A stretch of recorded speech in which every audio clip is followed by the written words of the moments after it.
Estamos de vuelta en el bloque de la entrevista del día aquí en 5 Días Televisión y nos acompaña en esta oportunidad el señor Thomas Mann. Él es uruguayo y gerente senior de programas para América Latina del Center for International Private Enterprise.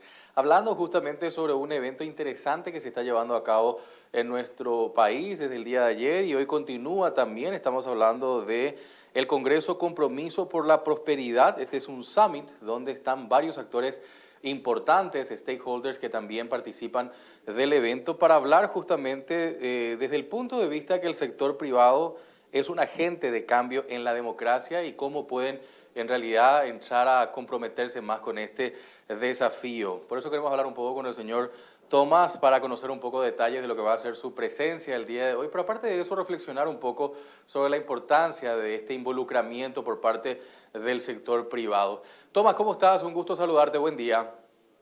Un gusto, muchas gracias por la invitación, por hablar en el día de hoy. Baeza a tu audiencia, un gusto. Bueno, este compromiso por la prosperidad engloba realmente un gran desafío que no solamente incluye al sector privado, pero normalmente se espera mucho más del sector público. ¿Cómo se empieza un proceso de involucramiento del sector privado ante este gran desafío que nos toca como país, teniendo como un elemento no menor para destacar que tenemos justamente la noticia de que una de las calificadoras nos ha aprobado el grado de inversión? Correcto, desde el CIPE trabajamos hace más de 40 años en apoyar la democracia, en distintas iniciativas que tienen que ver con la democracia en más de 80 países, y lo hacemos desde el trabajo con el sector privado, porque creemos que eso es un componente y una fundación fundamental de las democracias que prosperan, justamente. Esto no quiere decir, no es excluyente del trabajo que hacen las organizaciones de la sociedad civil, del trabajo obviamente que tiene que hacer el gobierno y otras organizaciones de la ciudadanía. Nosotros desde el CIPE vemos al sector privado como, con dos funciones básicamente, como fuente de prosperidad, de trabajo, de innovación, y eso es lo que hace que las democracias justamente prosperen y que se sostengan. Las democracias que no logran prosperar, que tienen problemas para darle una mejor vida al ciudadano medio, terminan mal. Por otro lado, vemos al sector privado como agente, un agente que debe estar involucrado en los procesos democráticos, en los procesos de conversación que se dan a todos los niveles, ya sea para reformas regulatorias, ya sea para temas, campañas de corrupción, ya sea para acceso a información, etcétera. El tema también me parece importante, justamente estoy viendo unos apuntes sobre el tema de la participación de este sector. ¿Participaban, no participaban? ¿Cómo es un poco la mirada sobre lo que están debatiendo en este encuentro? ¿Usted se refiere específicamente al Paraguay o en general? No, me refiero al Paraguay puntualmente, pero también en un contexto internacional donde estamos viendo una arremetida fuerte sobre organizaciones de la sociedad civil, por ejemplo. Sí, bueno, en Paraguay hay participación, pero Paraguay es obviamente una democracia que está todavía en transición, que tiene muchos desafíos adelante, y parte de esa construcción que han pasado todos los países, de los países más que hoy son democracias más estables, desde Estados Unidos a Portugal, España, Uruguay o Costa Rica, han tenido procesos que han determinado cómo afrontan estos desafíos. Ninguna democracia que se pueda sostener a largo plazo puede tener prohibiciones o regulaciones que no permitan tanto la participación del sector privado como de la sociedad civil en procesos de diálogo público-privado, en procesos de reforma y en lo, como decía antes, los procesos de diálogo democrático que son fundamentales para toda la democracia. En Paraguay y en todas partes del mundo, desde CIPE queremos ver más sector privado, el involucramiento del sector privado, para que sea una fuerza positiva para sostener esas democracias, como decía antes, desde el punto de vista de crear un ambiente para la empresa privada, donde todas las empresas, de MIPYME, las pequeñas y medianas empresas, hasta las empresas más grandes, las empresas nacionales, las empresas internacionales, puedan salir adelante y crear esa prosperidad, pero también como agentes del diálogo civil que se tiene que dar en todas las democracias. En el caso tuyo, tu charla va a estar enfocada en qué sentido el día de hoy, Tomás.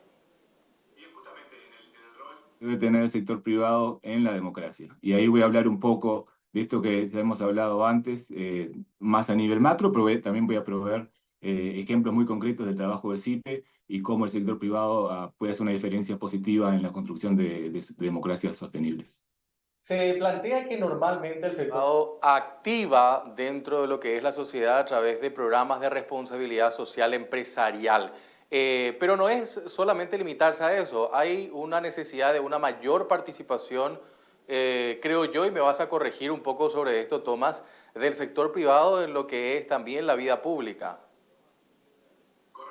Mi charla y el trabajo de CIPE no se trata de responsabilidad social de la empresa, lo cual nos parece un concepto loable, pero no es lo que hacemos. Creemos que el interés más egoísta de la empresa privada es que exista un ambiente de negocios abiertos, una democracia transparente, que se respetan que hay un general respeto sobre la ley, donde las condiciones se aplican de igual forma a todos los agentes, ya sean ciudadanos, ya sean empresas privadas.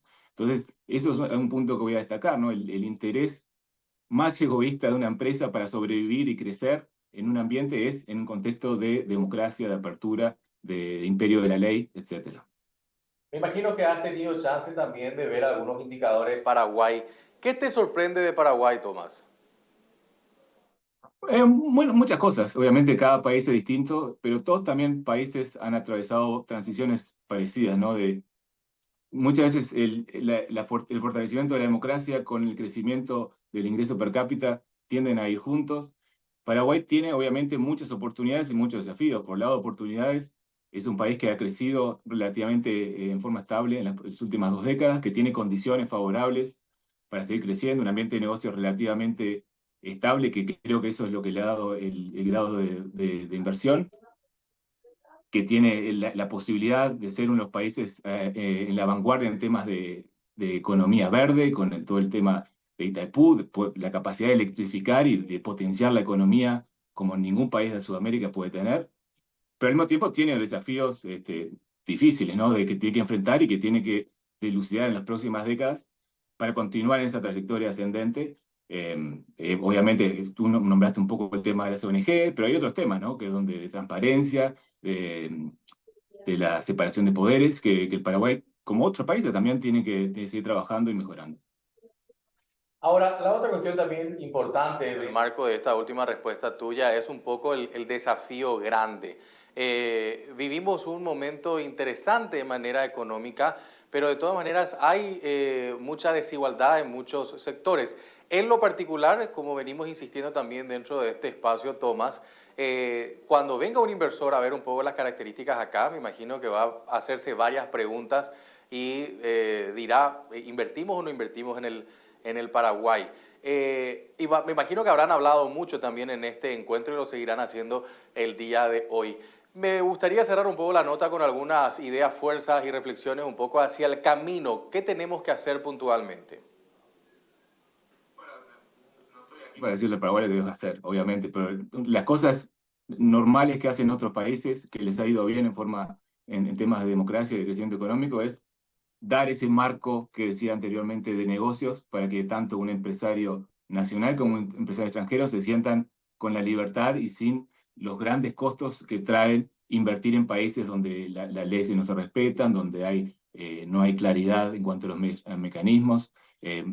Paraguay, comparativamente con otros países que han crecido a tasas grandes, no tiene poca inversión extranjera directa, que es un número que tiene que subir y mantenerse estable por lo menos 2 décadas para lograr esos niveles de ingreso alto que sabemos en otros países. Claramente eso se dio no solo en los países europeos y Estados Unidos, pero en los países que se han desarrollado recientemente, sobre todo en Asia, Singapur, Japón, Corea. La inversión extranjera directa fue un componente fundamental.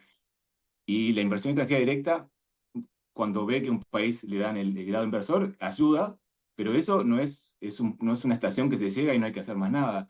Una de las cosas que voy a decir en mi presentación, yo uso siempre una frase de un líder de Estados Unidos del movimiento civil que trabajó con Martin Luther King, que se llama John Lewis, y él decía que la democracia no es un punto que se llega, es un acto constante que requiere trabajo constante y un nivel institucional que te permita mejorar y que te dé los incentivos para no quedarte atrás y que las cosas buenas que hiciste después desaparezcan. Eso creo que es el principal. Tomás, por último, la ¿En democracia. peligro a nivel mundial? Sí, claramente, está siempre en peligro, ¿verdad? Eso que decía de esta frase de John Lewis. Lo que se ha visto en los últimos años es un desmejoramiento en general, ¿no? De democracias que parecían que se iban consolidando en las últimas décadas por distintas razones y en contextos regionales muy específicos. Se ha visto una clara deterioración de las democracias. En América Latina se ve claramente, no solo en la calidad de las instituciones que han empeorado, pero también el apoyo de los ciudadanos. En encuestas se ve, hay una mayor inclinación a apoyar líderes autoritarios o regímenes autoritarios no democráticos. Lo vemos con una gran polarización a nivel de la ciudadanía, de los partidos políticos que toman parte del Congreso. Y por eso es que hay que mantener ciertas cosas importantes. Una cosa que tiene Paraguay, tiene los dos partidos políticos más viejos del continente, que tienen muchos problemas, desafíos, pero eso es algo importante que vemos en otros países de la región que han tratado de desaparecer a los partidos políticos, que son una fuente, que son un pilar fundamental de toda democracia. Temas en cuanto a, que ya hemos visto, quedarse en el poder más de la cuenta, eh, tener elecciones que son fraudulentas o que no son claras y transparentes. Creo que hay una necesidad de volver a esas cuestiones más básicas de democracia, mejorar, consolidar y después moverse a cosas más ambiciosas. Don Tomás Mann, gracias por su tiempo. Y gracias, señor Maite. Gerente senior Para América Latina del CIPE, hablándonos sobre este encuentro que se está llevando a cabo en nuestra ciudad capital, compromiso con la prosperidad, este summit también hablando con los representantes del sector de la economía de nuestro país y cómo deben comprometerse más ante este proceso que estamos atravesando como república. Hacemos una pausa, enseguida estamos con más de información y análisis.